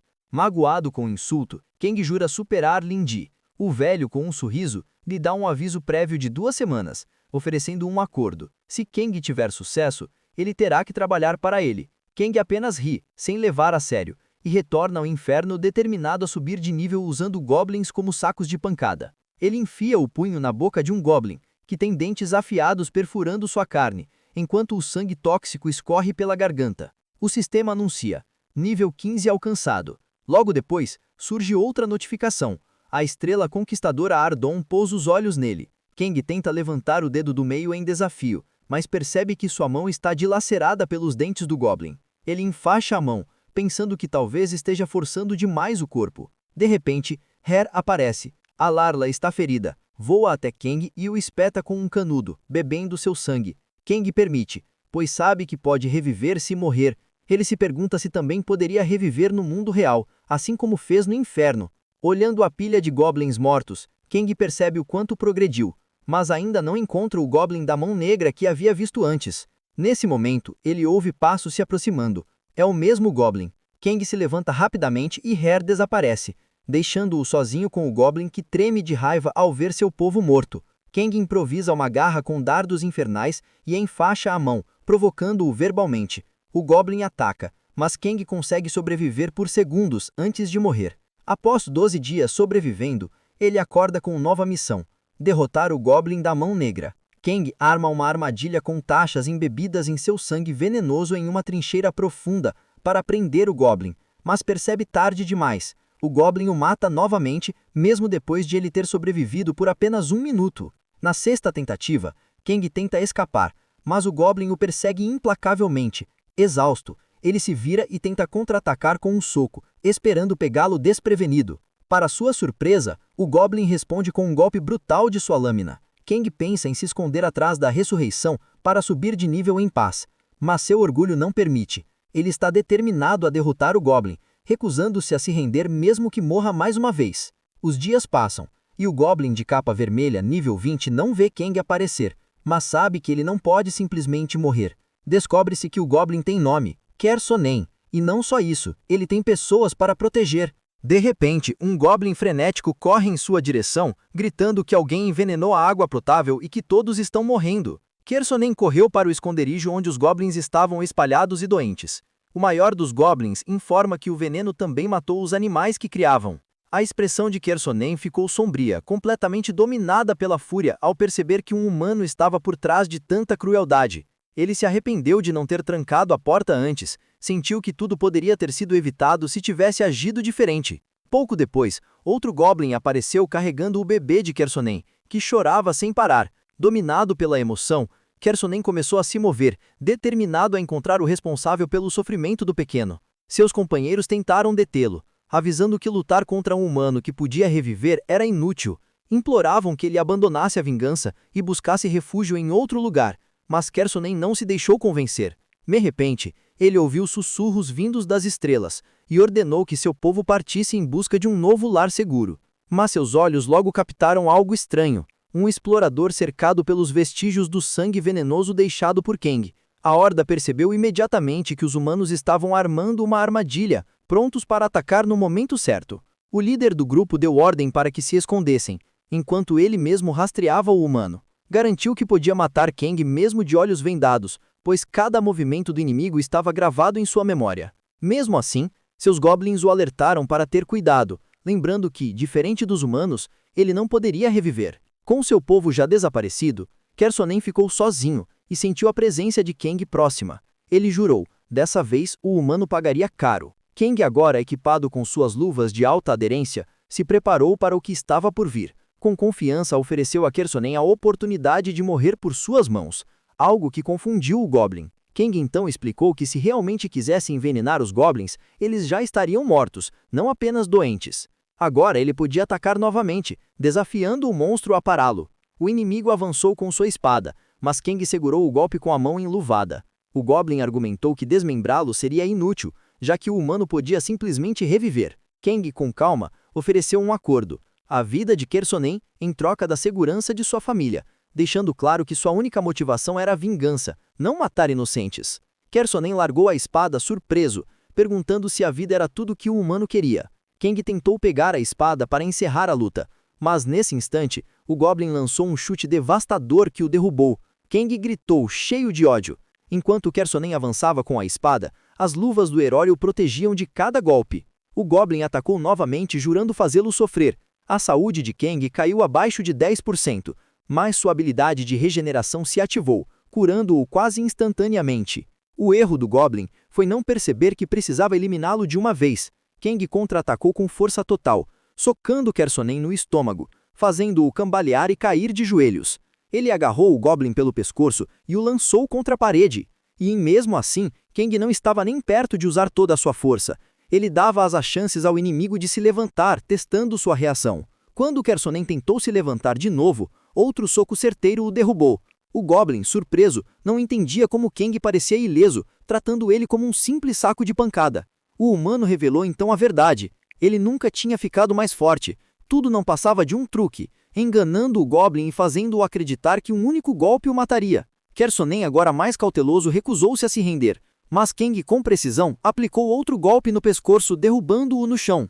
O goblin ofegante tentou implorar por sua vida, revelando que seu povo, os Prompt, morreria se ele morresse. Kang sorriu, imaginando toda a experiência que isso lhe traria, e não hesitou em finalizar o confronto. Após a batalha, Kang vasculhou a cidade em busca de vestígios de goblins, mas não encontrou nenhum. Em seguida, recebeu a recompensa pela missão Inimigos em uma Ponte de Madeira, derrotando o goblin de capa vermelha de nível 21. A caixa de recompensa prateada se transformou em dourada por causa da diferença de nível, e ele subiu 3 níveis. Em certo momento, sua pedra de retorno se ativou, surpreendendo-o. Kang se perguntou se a vingança lhe traria ainda mais experiência. Uma notificação avisava que a próxima missão chegaria em 21 dias e outra dizia: "Você está sendo observado pela estrela Gaul." Kang voltou sua atenção para o goblin morto e começou a analisar sua força, percebendo que não vinha apenas da espada, mas também de outra fonte. Seus olhos se fixaram na mão negra de Kersonen, ainda segurando a arma, marcada com símbolos estranhos. Um padrão subiu pela palma da mão de Kang como fumaça, perfurando-a como agulhas. O sistema notificou que ele havia absorvido um fragmento da estrela Gaul, desbloqueando a família de habilidades lendárias. A cena muda para Yu-Ming, dormindo em sua cama, que acorda assustada ao ouvir seu nome. Surpresa ao ver Kang após 2 dias, ela se irrita, tentando se afastar, mas ele segura sua mão. Ela pensa em contar a verdade sobre seu desaparecimento, mas antes que possa, menciona a visita inesperada de Paru à sua porta, algo que levantou suspeitas. Yu-Ming se sente ignorada e exige explicações sobre o desaparecimento de Kang nos últimos dias, lembrando que ele a arrastou para toda aquela confusão. Kang a sacode gentilmente, prometendo explicar tudo. Ela tenta entender por que foi mantida no escuro, lembrando-se de que sempre esteve ao lado dele, ajudando e priorizando-o. Movido pelas emoções, Kang finalmente revela todos os seus segredos. A Pedra da Lareira, o misterioso lugar conhecido como Inferno e seus desaparecimentos frequentes. Yu-Ming, preocupada, ouve atentamente, enquanto Kang promete que não importa quanto tempo passe no inferno, ele sempre voltará para ela. Comovida, ela se deita em seu peito e diz que quer ser não só seu farol, mas também salvá-lo quando estiver em perigo. Kang comenta que ela precisa tomar banho, mas ela apoia a cabeça em sua perna, sugerindo que tomem banho juntos. No dia seguinte, Parkour finalmente chega, trazendo a promessa cumprida. Biso aparece e oferece carona, pedindo desculpas por quebrar sua promessa, mas afirmando que já alcançou o nível 20, algo que apenas 2 semanas antes parecia impossível de acreditar, já que estava no nível 7 sem meios de comprovar sua afirmação. Além disso, o velho nunca havia formalizado o acordo, então, tecnicamente, nada era oficial. Mas como reconhecimento pelo esforço de Kang, ele oferece um aumento de 15% no preço do musgo cristalino e garante que não vai forçá-lo a se juntar ao clã. Mas Kang não está satisfeito.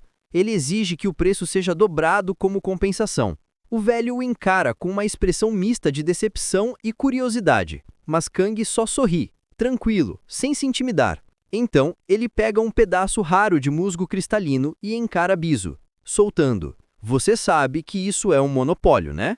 Kang continua explicando que somente ele pode ter acesso a esses cristais exclusivos, controlando completamente o comércio. Ele ameaça mudar as regras se Biso não aceitar. Biso tenta argumentar que já está pagando muito, com 5 taxas de masmorra e o bônus de 15%. Mas Kang tem sua última carta na manga. Ele lança algo para Biso como um aviso e, ao abrir a mão, revela um anel lendário, o Anel da Confiança de Wost, que temporariamente sobrecarrega os sentidos de quem o usa. Kang provoca Biso, dizendo que Lin Ji nunca deu algo assim para ele, insinuando que poderia ser mais útil do que o seu próprio chefe. Biso examina o anel e percebe que nenhuma recompensa anterior se compara àquele objeto. O formato lembra um casal, e quando pergunta sobre o segundo anel, Kang mente, dizendo nunca tê-lo visto. Satisfeito, Biso aceita dobrar o preço e ainda se oferece para lidar discretamente com os impostos.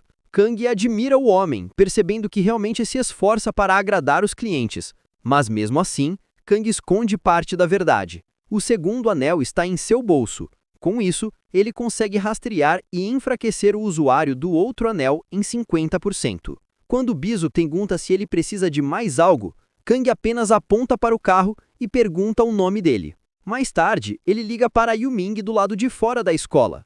No começo, ela parece irritada com a interrupção, mas ao ver o carro preto elegante, surpresa e curiosa, fica impressionada. Kang explica que Park Biso o emprestou e que ele pretende começar a ter aulas de direção. Quando Yu-Ming descobre que dirigiu sozinho, já que não tem carteira, ela o repreende como se fosse uma criança. O encontro romântico termina com ela irritada, assumindo o volante e saindo dirigindo sozinha. Depois, Kang conversa com Biso, que sugere que ingressar no clã resolveria todos os problemas, oferecendo luxo, conforto e tudo que um caçador poderia desejar. O velho dá um soco forte no braço de Kang, falando sobre Teslan, que já percebeu os benefícios do mundo, e que seria um erro recusar a oferta. Frustrado, Kang recusa novamente.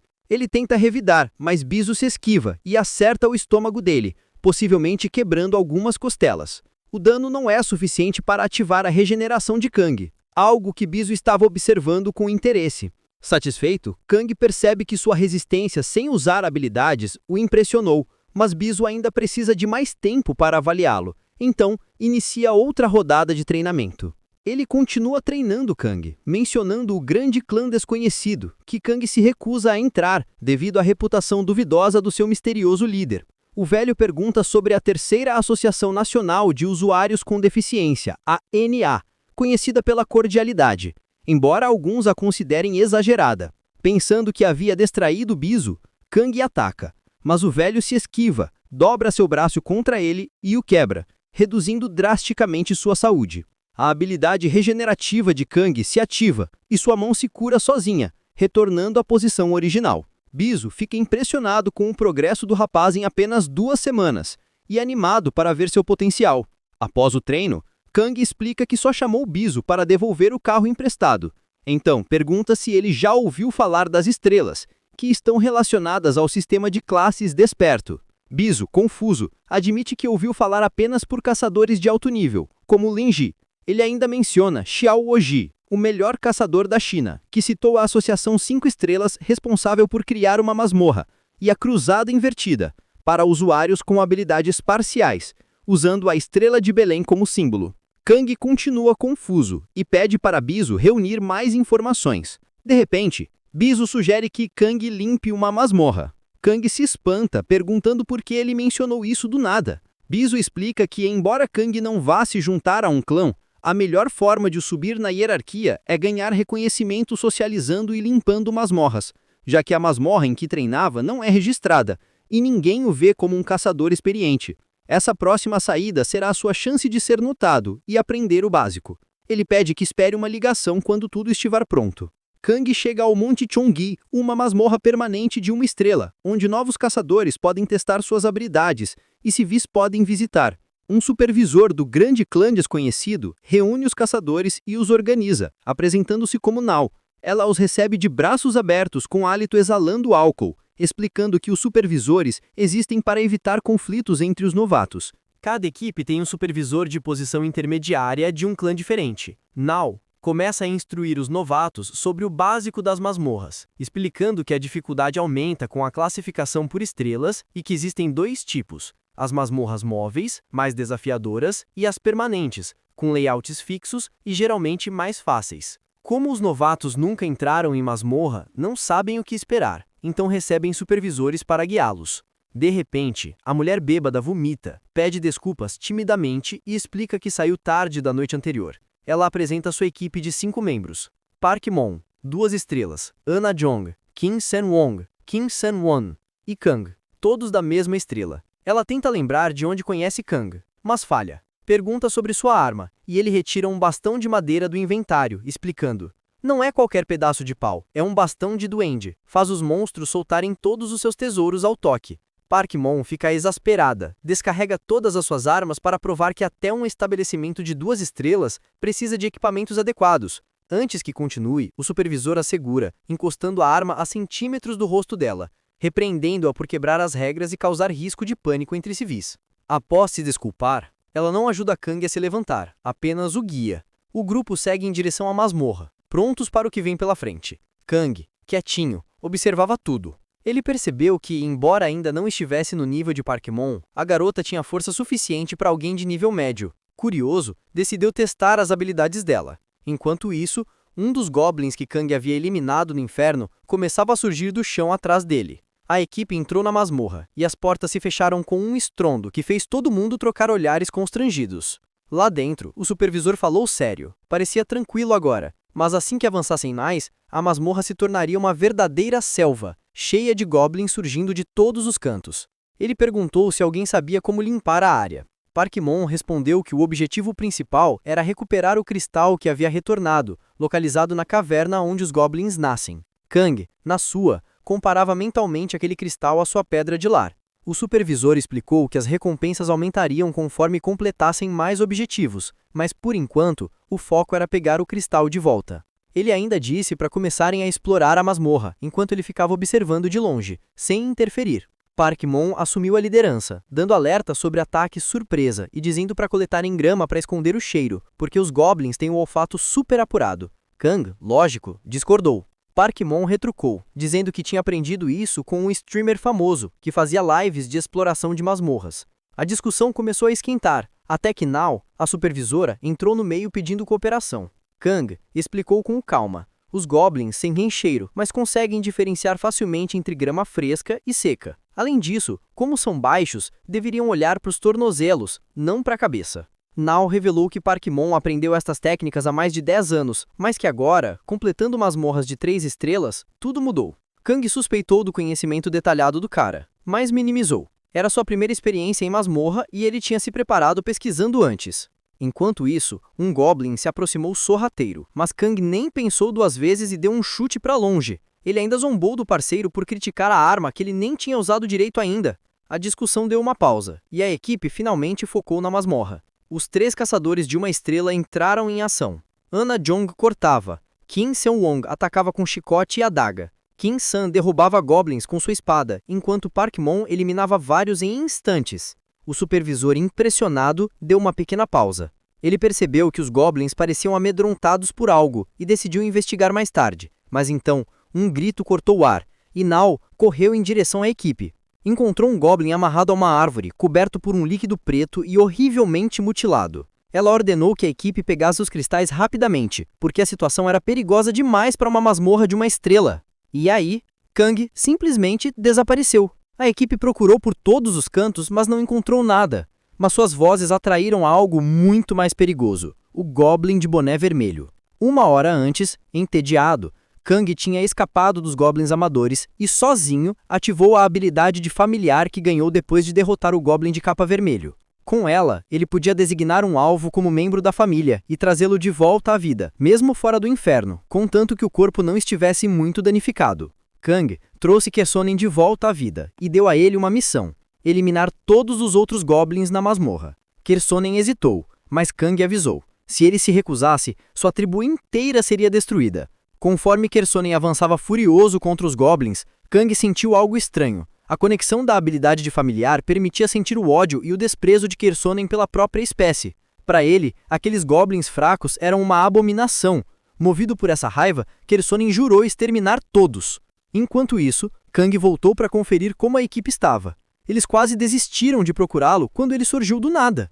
Alguém pulou de trás de uns arbustos e o supervisor gritou por ele ter agido sozinho. Mas Kang respondeu tranquilo, dizendo que só tinha ido ao banheiro. Ele ainda perguntou o que estava errado, e a equipe explicou que eles planejavam sair assim que recuperassem o cristal. Parkmon viu K e correu aterrorizado, ignorando os avisos do supervisor, mas acabou sendo capturado pelo próprio Kersonen.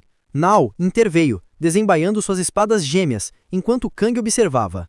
Divertido, ele se perguntava como um caçador de classe média se sairia contra um goblin do inferno controlado por alguém do grande desconhecido. Kersonen enfrentava Nao, e Kang analisava cada movimento à distância. A habilidade de familiar dava controle, mas havia um limite. Se o nível do alvo fosse maior que o seu, o controle era limitado. Mesmo assim, Kang não se preocupou. Kersonen tinha que obedecer se quisesse salvar sua tribo. Kang percebeu que Kersonen não sentia ódio pelos humanos, apenas a dor de ser um fantoche forçado a trair seu próprio povo. Aliviado por ninguém da equipe interferir, ele pôde se concentrar. Ele queria descobrir se um caçador de classe média do grande desconhecido conseguiria derrotar um goblin de nível 26. Kersonen fingiu atacar os novatos como distração. Mas assim que Nao se aproximou, ele girou a espada e fez um corte preciso na bochecha dela, aterrissando atrás. A precisão e o equipamento do goblin deixaram Kang surpreso. Algo tão forte em uma masmorra de uma estrela? Impossível! Sem alternativas, Kersonen ativou a habilidade acelerar e desapareceu. Kang deu sinal para Kersonen recuar, mas Nao reapareceu atrás dele e cravou um X no peito do goblin. A habilidade de velocidade era incrível, mas perigosa para quem estivesse perto. Então, sem perder tempo, Nao saltou e cravou a espada direto no crânio do Kersonen. O goblin se moveu tão rápido que ninguém viu nada. De repente, uma densa fumaça tomou a área, confundindo Nao. Quando se dissipou, Kersonen estava sobre Parkmon, pressionando a espada contra a garganta. Ele falou, avisando para se afastarem ou Parkmon morreria. Nao congelou. Nunca tinha visto um goblin falar, nem mesmo mentir. Ela ficou dividida entre neutralizar a ameaça ou salvar Parkmon. No fim, escolheu deter o maior perigo, pedindo desculpas ao amigo. Kang, vendo a cena, ficou decepcionado, mas sem pensar, lançou uma pedra no goblin. Kersonen reagiu na hora, desviando, mas o ataque de Kang criou um buraco enorme na árvore, deixando ele animadíssimo.